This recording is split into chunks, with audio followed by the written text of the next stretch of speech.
Phil. I show up and I always show up for the education fight. Right. Yes. So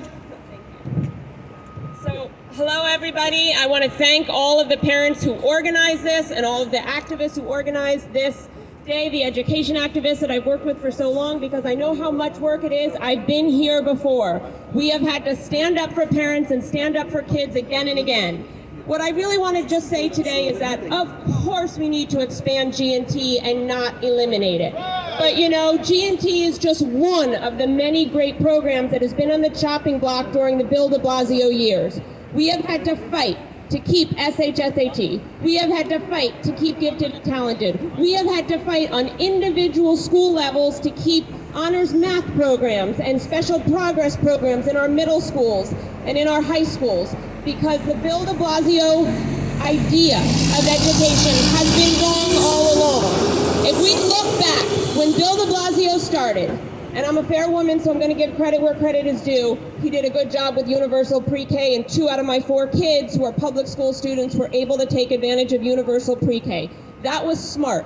And it was smart because it wasn't picking and choosing which kids got something and which kids got kicked out. It applied to all of our children. Universal means universal. So all children had the opportunity to get universal pre-K program. But the next thing that Bill de Blasio did was say that he was going to fix our failing schools, the ones that do the least good job of educating kids. He spent over $700 million in the renewal program before he finally acknowledged it didn't work. His ideas for how to fix the schools didn't work. So what did he do?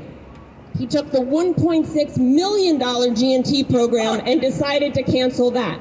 That is peanuts compared to the billions of dollars that we spend in education in a system that still hasn't figured out how to teach the majority of children how to read on grade level. It is absolutely obscene to take away opportunities from kids instead of expanding opportunities for kids. We know what works. It's not hard. You look at what programs and schools parents want for their children, and those are the programs that work. Parents vote with where they send their kids, and they tell us again and again which programs work. Our goal with G&T is to expand the program to districts that haven't had it and to fix it, because there are things that need to be fixed. Of course we should have universal screening, because right now we're missing children in districts and neighborhoods all over this city who could benefit from this program. We need to include more children in the gifted and talented program. And let me just say something. When Phil mentioned that we're down here in District 1, we have a real election going on right now in District 1. I'm running for City Council. And what I want to say is there's a real difference between the candidates. And I'm going to give you a super thumbnail sketch, quick rundown of how you can tell the difference between these programs. In 2018, I wrote the first resolution when I was on the Community Education Council defending the SHSAT. I showed up with hundreds of other parents when Deputy Chancellor Josh Wallach came and presented the 7% plan to get rid of the SHSAT and kick out 50% of the Asian kids from specialized high schools. I was there. I wrote the resolution.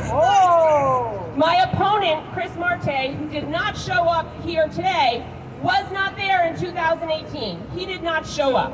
I have showed up time and time again at the PEP meetings, the Panel for Education Policies over at MS 131. I walked past the bust of Sun Yat-sen to listen to Chancellor Carranza. Now there's a comparison for you. I was there speaking to Chancellor Carranza again and again, telling him to keep the SHSAT and keep gifted and talented. Did Chris Marte come to those meetings and stand up for us? No.